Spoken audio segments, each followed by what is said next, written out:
যোৱা চবেই জানে BTR একৰ্ড 27 জানুৱাৰী 2020 পৰা যে বড়োলেণ্ড ষ্টেট ইছ্যু যোনটো ডিমাণ্ড আছিলে বড়োবিলাকৰ তাতে ভালকৈ ক্লিয়াৰভাৱে ডিষ্টিংভাৱে লিখা আছে comprehensive and final solution two দিয়াৰ ডিমাণ্ডছ কৈছে যে বড়োবিলাকৰ যি ডিমাণ্ড আছিলে মূল ডিমাণ্ডটো কি আছিলে বড়োলেণ্ড ষ্টেট সৃষ্টি কৰা ক্ৰিয়েশ্যন কৰা সেই উদ্দেশ্যৰ পৰা যেতিয়া নেকি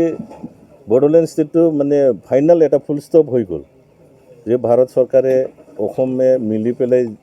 যে বড়োলেণ্ড ষ্টেট ইছ্যুটো এটা মানে ব্ৰেক লগালে ফাইনেল বুলি তাৰপিছত আমি উপায় নাই এটা সিদ্ধান্ত ল'বলগীয়া হ'ল যে আমি দেখিলোঁ এই অসমৰ লগত আমি কোনো দিনে কোনো মতে আমি অসমৰ লগত থাকিব নিবিচাৰোঁ আৰু থাকিবও নোৱাৰোঁ আপোনালোকে জানে এইখন চৰকাৰটো আৰু বেছি ট্ৰাইবেল বিৰোধী চৰকাৰ হয় উচ্ছেদৰ পৰা উচ্ছেদ ইয়াৰ মাত্ৰ যিবিলাক মানে কি কয় ইণ্ডিজিনিয়াছ পিপল উচ্ছেদ কৰি আছে ইয়াৰ পৰা আৰু লগতে আপোনালোকে জানে এনকাউণ্টাৰ কি এনকাউণ্টাৰ খালি ট্ৰাইবেল মানুহে মৰে তে বহুত কথা আছে যেনেকৈ আপোনালোকে BTR একৰ্ডতে চাওক বড়ো ভাষাটো বোলে এছ'চিয়েট লেংগুৱেজ সহযোগী ভাষাহে যদি বড়ো মানুহ ট্ৰাইবেলক ইমানেই যদি ভাল পালে হয় হিমন্ত মামাই কেলে অসমত কিয় ষ্টেট মৰ্যাদা দিয়া নাই আমাকো আমাৰ ভাষাকো ছিকিমত 7টা ভাষা সবকে ষ্টেট পৰ্যায়ৰ মৰ্যাদা দিছে আমাৰতো কেলে সহযোগী ভাষা আমি কি এডাল্ট্ৰেন চাইল্ড নেকি অসমৰ আমিতো কি কয় আমি মাত্ৰ কি বোলে এইটো ভূমিপুত্ৰ হয় আমি ভূমিপুত্ৰ হয় অসমৰ আমাক কিয় মাহীয়া চকুৰে চাইছে যদি ইমানে ভাল পালে হয় বড়ো মানুহক ইমানে খেকেৰা শামুক খোৱা জাতিক ইমানে ভাল পালে হয় আমাৰ ভাষাকো ষ্টেট লেংগুৱেজ ডিক্লেয়াৰ কৰিব পাৰিলে হয় বিদেশতো আছে বহুত দেশ আছে নেশ্যনেল পৰ্যায়ত বহুত ইংলিছক ফৰাচী ভাষাক বহুতক নেশ্যনেল লেংগুৱেজক মৰ্যাদা দিয়া হৈছে তো এইবিলাক চব নাটক আচলতে অসমৰ লগত আমি ট্ৰাইবেল মানুহ কেতিয়াও মিলি থাকিব নোৱাৰোঁ আৰু এই অৰুণাচল যে ৰাজ্য আমি ডিমাণ্ড কৰিছোঁ সেইটো প্ৰাপ্য আমাৰ সাংবিধানিক প্ৰাপ্য আছে আমি পামেই আৰু এই অৰুণাচল গোটেই মাতৃভাষা ধৰ্ম লগতে ট্ৰাইবেলবিলাকৰ এটা মাতৃভূমি হওক চবে গৌৰৱতে ক'ব পাৰিব যে আমাৰো মাতৃভূমি হয় কিয়নো ইয়াতে বড়োৰ নাম নাই কোনো ৰাভাৰ নাম নাই কোনো চান্তালৰ নাম নাই ই এটা ইন জেনেৰেল নেম হয় অৰুণাচলৰ মানেটো হৈছে সূৰ্য উদয়ৰ ৰাজ্য ডাউনলেণ্ড ছানৰাইজ উগনা উন্নতি খিলনা ভোৰ চাবেৰা চুবা তাকে অৰুণাচল বুলি কয় যেনেকৈ অৰুণাচল বুলি জাতি নাই অৰুণাচল মানে উদয়গিৰি হয় অৰুণাচল প্ৰদেশ এইটো প্ৰভিন্স হয় এটা দেশ আৰু এইটো দেশৰ এটা প্ৰভিন্স হয় প্ৰদেশ তো সেই হিচাপত আমি অৰুণাচল ৰাজ্যটো ডিমাণ্ড কৰিব যাই আছোঁ আৰু এতিয়াৰ নহয় এইটো ডিমাণ্ড 1966-67 পৰা আৰম্ভ হৈছিলে গ্ৰেট ফৰ্মাৰ চৰণ চৌধুৰী নাৰ্জাৰীহঁতে শুৰুৱাত কৰিছিলে মাজতে আহি কনফ্লিক্ট হ'ল আমাৰ জাতীয় সংগঠন আইডেণ্টিটিৰ নামত লাগে জাতিৰ নামত লাগে বড়োলেণ্ড নহ'লে আমি চব হেৰাই যাম 1986 পৰা আৰম্ভ হৈছে সেইটো আমি ফুল ষ্টপ ফাইনেল দিয়া নাই তাহাঁতে নিজে নিজে যাই নিজে শেষ হৈ গৈছে 27 তাৰিখ জানুৱাৰী 2020 এইটো ফাইনেল শব্দটো আমি দিয়া নাই এইটো বহুত কথা আছে চালি জাৰি চাব লাগে সেইকাৰণে কৈছোঁ অৰুণাচল ইজ দ্য ৰাইট ৱে আৰু অৰুণাচলে আমাক দিল্লীক লৈ যাব অসমে বাধা দিব নোৱাৰে দিল্লীও বাধা দিব নোৱাৰে লাগিলে যেনেবা গুচি যাম তথাপিও আমি অৰুণাচল ৰাজ্যটো পাম সেইখিনি আমি জানো সেইকাৰণে ৰাইজক আহ্বান কৰিছোঁ ভগৱানে চবকে জ্ঞান বুদ্ধি দিছে বেলেগৰ মানে নানানটা কথাত ভুল নাযায় নিজে বিবেচনাৰে চিন্তা কৰক আমাৰ কাৰ কথা সত্য নহত্য সেইবিলাক আমাৰ সংবিধান আছে সংবিধানত বিচাৰক অলপ সোমাই কাৰ কথাটো সত্য সেইবিলাক কথা তাৰপিছত আমাৰ মানুহবিলাক কয় যে নাগালেণ্ড কেলৈ পাইছে তেতিয়াহ'লে সেইটো কথা বাৰ বাৰ কৈ থাকে আৰে নাগা কেনেকৈ পাইছে 100% majority Naga tribes before independence আমাক যে সংবিধান দিছে আমি যাক পালোঁ মানুহ এতিয়া যে ডাক্তৰ আম্বেদকাৰ ৰাওৱে যে দিছে এই সংবিধান গঠন হোৱাৰ আগৰ কেছ এইবিলাক তেতিয়া সিহঁতৰ 9 পইণ্ট দফা এগ্ৰিমেণ্ট আছিলে 1946 ব্ৰিটিছ আৰু কংগ্ৰেছ তেতিয়াৰ নেশ্যনেল কংগ্ৰেছৰ লগত যে ভাৰত যদি স্বাধীন হৈ যায় এটা সময়ত স্বাধীনতা হোৱাটো খাটাং আছিলে ব্ৰিটিছ এৰো তেতিয়াই এগ্ৰিমেণ্ট আছে যে আমাক চেল্ফ ষ্টাইলৰ ৰাজ্য এটা দিব লাগিব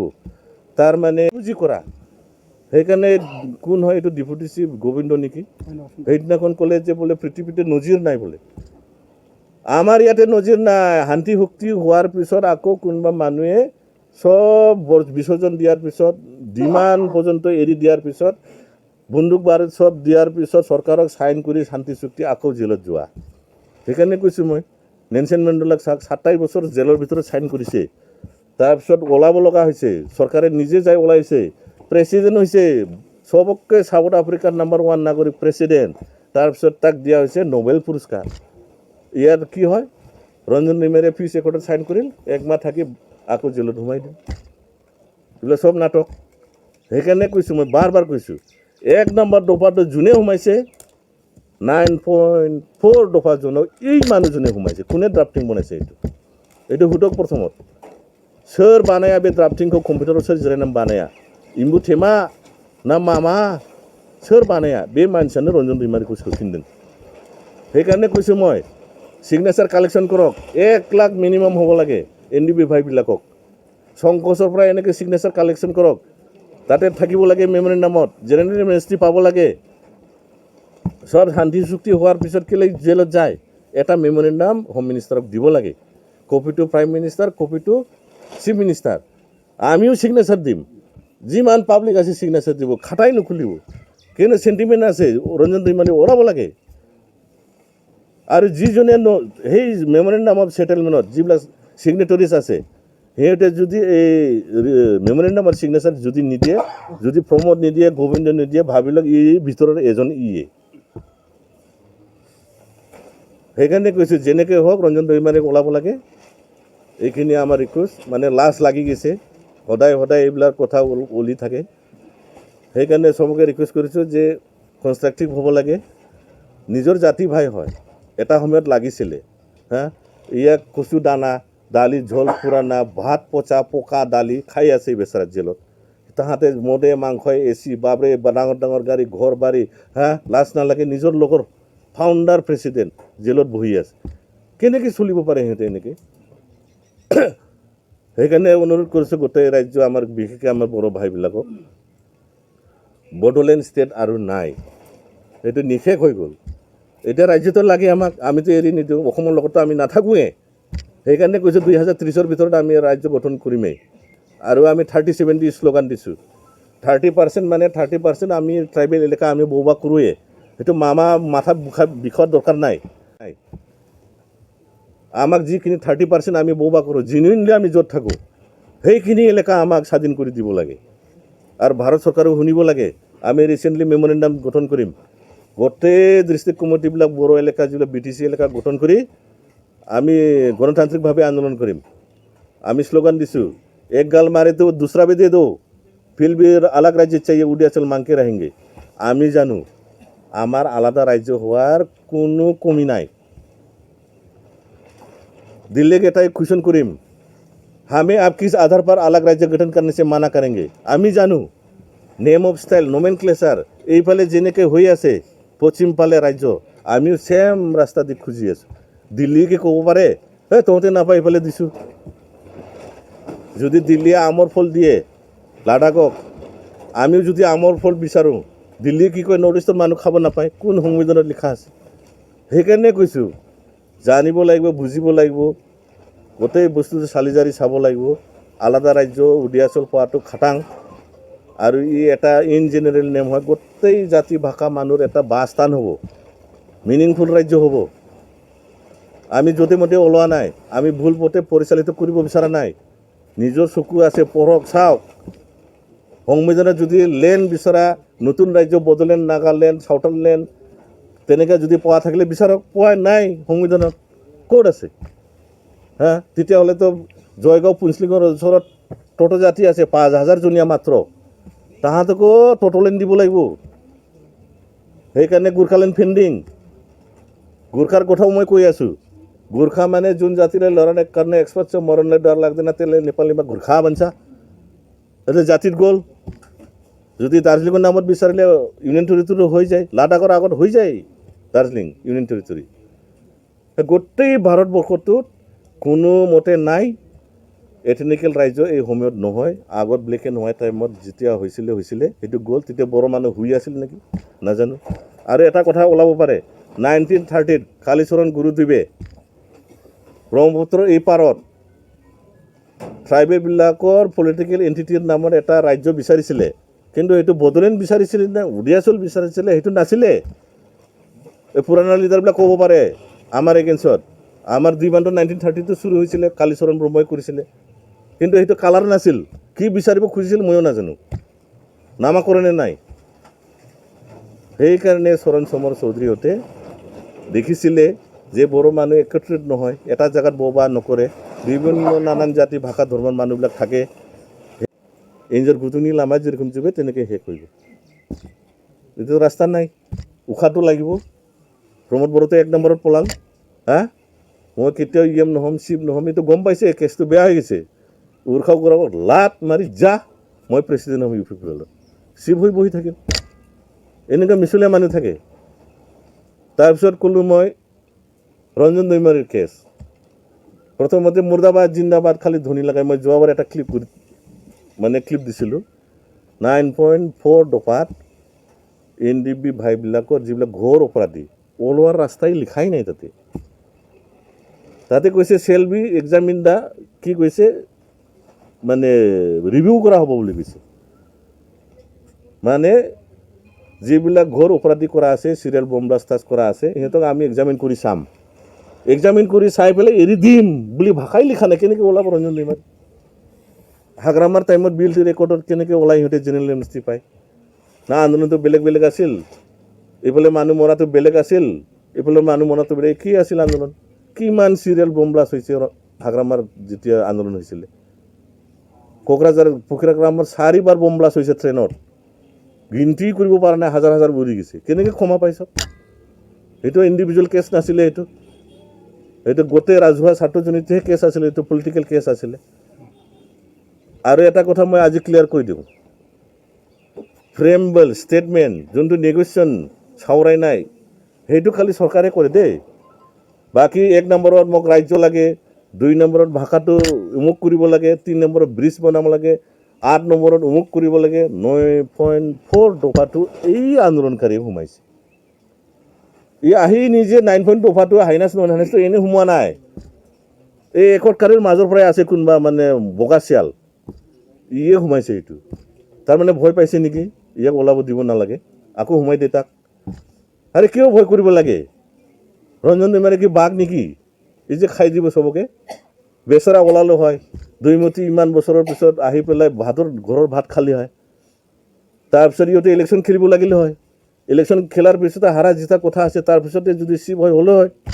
ইমান ভয় কৰিব লাগে? আৰু ইহঁতে লাজ লাগিব লাগে। ৰঞ্জন দৈমাৰী নহ'লে BTR নহয়, পিছ একত বুলিও নামাকৰণ নাহে। সেইকাৰণে জেলৰ পৰা ওলাই লৈ যায় ৰঞ্জন দৈমাৰীৰ হাস্তাক্ষৰ লৈ পেলাই চিগনেচাৰ, তাক নেদেখাকৈ কাগজ পাতি আকৌ জেলত সোমাই দিব। কিয়নো তাতে MOSত লিখাই নাই। ই যে ওলাই যাব পৰাকৈ বা NDB ভাইবিলাক ওলাই যাব পৰাকৈ আন্দোলন নাই যেতিয়া, পিছ একত হৈ গ'ল যেতিয়া, ওলাই ফাইন লাগে, কিবা কাৰোবাৰ যদি ফল মূল চুৰি খায়, এইবিলাক নিয়ম নীতি কাষ্টমাৰী ল' নাগা নিজৰ ষ্টাইল দি শাসন চলাইছিলে। খালি ডাঙৰ ডাঙৰ মানে ফৰেন এফেয়াৰ্ছ কেছবিলাকত বিদেশৰ মানে ইণ্ডিয়া গভৰ্ণমেণ্ট, ভাৰত চৰকাৰে সেইবিলাক ডিল কৰিব, বাকী আমাৰ সংবিধানে চলিব। আৰু পতাকা, ফ্লেগ, ফিৰফিলা সেইবিলাক গোটেই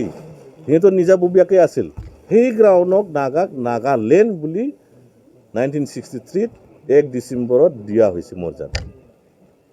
তাৰপিছত এইফালে সিহঁতৰ কনফ্লিক্ট ষ্টাৰ্টিংটো হৈছে 1800 খ্ৰীষ্টাব্দৰ। আমাৰ আন্দোলনটো কেতিয়া হৈছে? ডিভাইড আছাম 50-50, 86 হয় নে নহয়? তাৰপিছত আহিলে এইটো 2027ত শেষ হৈ গ'ল। যেনেকৈ নিগুনিৰ ৰাস্তা এটা সময়ত যায়, শেষ হৈ যায়। তাৰপিছত হুলুং বিচাৰে নহয়, চুলুং বুলি কয় বড়োত। এতিয়া চব চুলুং দি ওলাই পলাইছে, কোনোবা BJP, কোনোবা ট্ৰেক্টৰ, কোনোবা নাংগাল, কোনোবা কংগ্ৰেছ, কোনোবা আম আদমি। নাই, জাতিৰ ইছ্যুটো নাই। এইফালে যে হাজাৰ হাজাৰ মানুহ ফেলাইছে, জেল হাজতত আছে, বিধৱা এইফালে মানে পংগু চংগু হৈ আছে, এতিয়াও ভালকৈ খোজকাঢ়িব নোৱাৰে। এইবিলাক ৰেচপন্সিবিলিটি কোনে ল'ব? সেইটো পলাব পাৰিব নেকি? এনেকৈ পলালে হয়? তাৰপিছত এটা কথা কৈছিলোঁ মই, বোলে ৰাইজতো নাপাম, প্ৰমোদ বড়োৰ বুদ্ধি বোলে এই গাঁওটো কৰ্তন কৰি ট্ৰাইবেল এৰিয়া মেজৰিটি কৰি দিওঁ, ৰাইজো নাপালেও বড়োলেণ্ড ষ্টেট কিবা এটা সৰু উইদিন দ্য ষ্টেট অট'নমাছ ষ্টেটটো পাব, সেইটো লৈয়ে গাঁও গঠন কৰিব যাই আছে। কিন্তু আৰ্টিকেল 244 লিখা আছে, তাতে লিখা আছে ট্ৰাইবেল এৰিয়া মেজৰিটি হ'লেহে অটোনমাস ষ্টেটটো হয় আমি বিচাৰিছোঁ কি বড়োলেণ্ড তাৰ মানে সিহঁতে বুজাব খুজি আছে বড়ো মানে গোটেই ট্ৰাইবেল লোক বুজায় এই কথাটো সত্য নহয় মিছা কথা ৰাভাটো কেতিয়াও পৰিচয় নিদিয়ে আপুনি যাওক সোধক আপুনি কি বড়ো মই কেতিয়াৰ পৰা বড়ো হ'লোঁ ৰাভা কওঁ মই ৰাভাহে মিচিঙে কওঁ মই কেতিয়াৰ পৰা বড়ো হ'লোঁ মইতো মিচিংহে দেউৰী ক'ব মই দেউৰীহে এতিয়া গাঁও কৰ্তন কৰাৰ পিছতে সিহঁতৰ ফৰ্মুলা মতে অটোনমাস ষ্টেটটো নহয় সেইকাৰণে কৈছোঁ 1966-67 ভাটাৰমাৰিত যেতিয়া কোকৰাঝাৰত প্ৰথম মেমৰেণ্ডাম দিছিলে উডিয়াচলৰ ডিমাণ্ডত অসম চৰকাৰে যাচিছিলে অটোনমাস ষ্টেট লৈ যাওঁ ইউনিয়ন টেৰিটৰী নালাগে দে কিয়নো PTCA means plain tribal council of Assam ভৈয়াম জনজাতীয় পৰিষদৰ মঞ্চ হয় সেইটো চিমিলাৰিটি আছে প্ৰযোজ্য আছে সেইকাৰণে যাচিছিলে অটোনমাস ষ্টেটৰ লওক ইউনিয়ন টেৰিটৰী নিবিচাৰিব দিয়া হ'ব এইফালে ক'ৰ পৰা আহিল আহি পেলাই জাতিৰ নামত লাগিবই বুঢ়াক চব মাৰি দিয়ে পেলাই দিয়ে এই PTC উডিয়াচল এইবিলাক মাৰি দিয়ে এইবিলাক ঘটনা হ'ল চবেই জানে এইটো ক'ব নালাগে হয় আমি যে এটা সময়ত আমাৰ খানা লাগি যাব সেইকাৰণে সিহঁতে ইন জেনেৰেল যেনেকৈ নেফাৰ আণ্ডাৰত হৈছে নৰ্থ ইষ্ট ফ্ৰণ্টিয়াৰ এজেঞ্চিৰ আণ্ডাৰত অৰুণাচল প্ৰদেশ তেনেকৈ কি বোলে উডিয়াচল নামাকৰণে চৰণ চমৰ চৌধুৰীহঁতে এটা ৰাজ্য গঠন কৰাৰ কাৰণে সপোন দেখিছিলে ঠিক আছে ধন্যবাদ আপোনালোকক আমি এতিয়া এইটো চিন্তা কৰিছোঁ যে অসমৰ বৌদ্ধিক সমাজক অসমৰ খিলঞ্জীয়া জনগোষ্ঠীসকলক অসমৰ ৰাজনৈতিক মঞ্চৰ হওক ভাৰতবৰ্ষৰ ৰাজনৈতিক মঞ্চৰ হওক আমি আপোনালোকৰ সংবাদমেল পাতি পেলাই আপোনালোকৰ জৰিয়তে আপোনালোকৰ প্ৰেছ মিডিয়াৰ জৰিয়তে আমি সমগ্ৰ অসমৰ বুদ্ধিজীৱী শ্ৰেণী সমাজক বুদ্ধিজীৱী ৰাইজক যুক্তিবাদী সমাজ ব্যৱস্থাক আমি অৱগত কৰিব বিচাৰিছোঁ এই কাৰণত যে এটা 1967 চনৰ 27 ফেব্ৰুৱাৰী তাৰিখত প্ৰতিষ্ঠিত PTC পাৰ্টীয়ে আজি আকৌ সুদীৰ্ঘ বছৰ অপেক্ষা কৰাৰ পিছত এতিয়া আকৌ PTC পাৰ্টী উডিয়াচল সৃষ্টি কৰাৰ দাবী কৰাৰ কাৰণটো কি এই বিষয়টো আমি অৱগত কৰিব বিচাৰিছোঁ এই কাৰণতে যে সঁচাকৈ এতিয়া যিখিনি জনজাতীয় অঞ্চলত তথা BTC নাইবা BTRৰ ভিতৰত থকা যিবিলাক শিক্ষিত মানুহ শিক্ষিত ব্যক্তি যিবিলাক চৰকাৰী বিষয়া আছে যিবিলাকে জনজাতিৰ কাৰণে নিজৰ গোষ্ঠীৰ কাৰণে বিকাশৰ কাৰণে অবিৰত আৱাজ কৰি আহিছে তেখেতৰ কিবা এটা বিচাৰিছে কাৰণ এতিয়া BTC পিছত BTR হ'ল তাতেও সন্তুষ্ট হোৱা নাই BTC থকাৰ পিছতো সন্তুষ্ট নহ'ল এই পৰিৱেশত সন্তুষ্ট নোহোৱাৰ কাৰণে আমাৰ বহুত বহুতো শিক্ষিত ব্যক্তিবিলাকে এতিয়া এই বিষয়টো চিন্তা এটা কৰিছে যে আমি এটা জনজাতিসকলৰ নিজৰ অস্তিত্বৰ কাৰণে হওক ব্ৰহ্মপুত্ৰ উত্তৰ পাৰত কেন্দ্ৰীয় PTC কেন্দ্ৰীয় শাসিত উডিয়াচল বিচৰা লিখিয়াকৈ ব্ৰহ্মপুত্ৰ উত্তৰ পাৰত ভূটানৰ পাতদেশত জনজাতীয় অঞ্চল সামৰি পেলাই এখন উডিয়াচল কেন্দ্ৰীয় শাসিত ৰাজ্য সৃষ্টি কৰাৰ দাবীটো আকৌ আমি দাবী কৰিব পাৰোঁগৈ নেকি এই চিন্তাটো এতিয়া সোমাই আহিছে আৰু সোমাই আহিছে এই কাৰণতে আৰু এই চিন্তা ভাৱনাটোক আমি সমগ্ৰ অসমৰ খিলঞ্জীয়া অসমীয়া তথা বৌদ্ধিক সমাজক অসম চৰকাৰক তথা কেন্দ্ৰীয় চৰকাৰক অৱগত কৰিব পৰাকৈ আমি এতিয়া আপোনালোকক সংবাদ মেল জনাই পেলাই মাতি আহ্বান কৰি পেলাই আপোনালোকক নিমন্ত্ৰণ কৰি পেলাই আপোনালোকৰ থ্ৰু দি প্ৰেছ মিডিয়াৰ জৰিয়তে আমি জনাব বিচাৰিছোঁ যে অসমৰ ৰাইজ শ্ৰদ্ধাৰ ৰাইজ খিলঞ্জীয়া অসমীয়া ৰাইজ ভাৰতবৰ্ষ কেন্দ্ৰীয় শাসিত অঞ্চল অসম চৰকাৰ আপোনালোকে আমাৰ জনজাতিসকলৰ যিখিনি PTC যিখিনি দাবী এই দাবীটো আপোনালোকে অৱগত কৰক হৃদয়ংগম কৰক আৰু দাবীটো কাৰ্যকৰী কৰাৰ কাৰণে আপোনাৰ লাগি যাওক বুলি আমি অৱগত কৰিব বিচাৰিছোঁ আপোনালোকৰ জৰিয়তে এইটো আমাৰ মূল দাবী সেইকাৰণে আমি কৈছোঁ যে আন্দোলনটো তাৰমানে ৰাইজেহে কৰিবতো ৰাইজেই ল'ব সিদ্ধান্ত এইটো আন্দোলনটো একেবাৰে মানে ভিগৰাছ আন্দোলন নহ'ব পাৰে আমি গণতন্ত্ৰ ভিত্তিত মানে পৰিৱেশত সাপেক্ষ ওলাই যাব সেই সিদ্ধান্ত ওলাই যাব ৰাস্তাবিলাক সেইবিলাক ওলাই যাব তেতিয়া পিছলৈ গতিকে সেইটোকে আমি চিন্তা এটা কৰিছোঁ আৰু আমি এটা পৰিৱেশটো চাই আহোঁ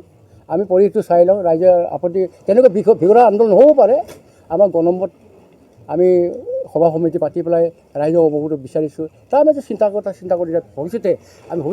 তেখেতক লৈ গৈ পেলাই আমি কি কৰা ভাল হ'ব এই বিষয়টো আমি চিন্তা কৰি চাম পিছলৈ আন্দোলন তেনেকৈ আমি মানে ভিগৰা আন্দোলন মানে এইটো কৰা নাই যে আমি ৰেল ৰখোঁ নাইবা কিবা ৰখোঁ তেনেকুৱা আমি চিন্তা কৰা নাই বৰ্তমান এইটো কৰা নাই কিন্তু আমি আগতে আমাৰ ৰাইজক আমি অৱগত কৰিব বিচাৰিছোঁ প্ৰথমতে PTC বিষয়ে আগৰ যিটো PTC দাবী আছিলে আমাৰ সেই PTC দাবী পৰিৱেশত আমি এইটো চিন্তা কৰিব বিচাৰিছোঁ যে ৰাইজে কি কয় এইটোৰ পৰা আমি অপিনিয়নটো আমি বিচাৰি পেলাই আগন্তুক দিনত আমাৰ যিখিনি ক'বলগীয়া আছে, যিখিনি ল'বলগীয়া সিদ্ধান্ত, সেই সিদ্ধান্ত আমি ল'ম। আমি আশা ৰাখিছোঁ উদ্যান সৃষ্টি হ'ব। আমি এইটো একেবাৰে নিশ্চিত বুলি আমি আশা ৰাখিছোঁ। কাৰণ তেতিয়াই মই কৈছোঁ যে কেন্দ্ৰীয় চৰকাৰে জম্মু কাশ্মীৰ লাডাখ কেন্দ্ৰীয় শাসিত কৰাৰ সেই সময়তে হ'লহেঁতেন বুলি আমাৰ এটা বিশ্বাস আছিল। কিন্তু আমাৰ ট্ৰাইবেলবিলাকৰ পি টি